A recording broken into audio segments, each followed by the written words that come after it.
Pour créer notre application, j'ai besoin d'une instance de la classe client-service qui s'appelle client-service.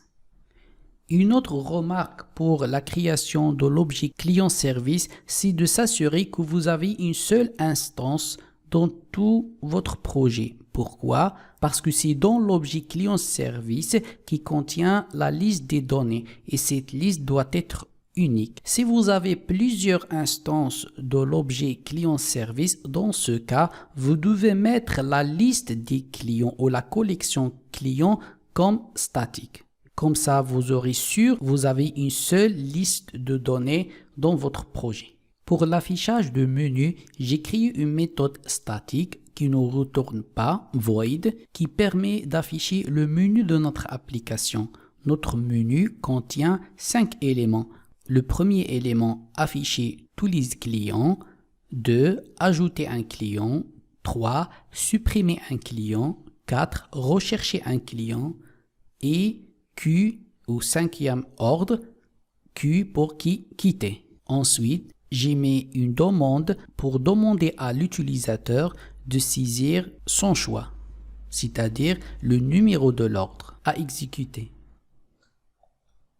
Pour bien finir la méthode menu, c'est bien d'exécuter notre projet pour voir l'affichage de notre menu.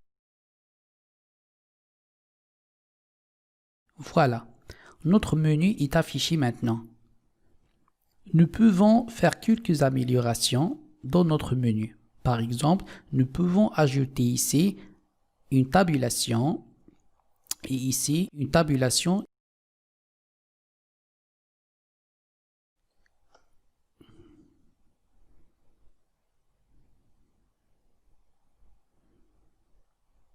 Aussi, nous pouvons ajouter une retourne à la ligne ici.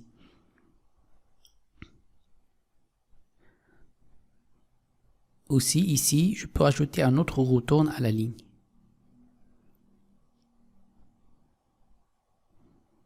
Et voilà, notre menu est prêt à être utilisé par un utilisateur. Pour programmer notre menu, je vais utiliser une variable choix opération et le boucle do while. À chaque itération, je vais lire l'action demandée par l'utilisateur et vérifier si cette action est différente du Q, c'est-à-dire du quitter.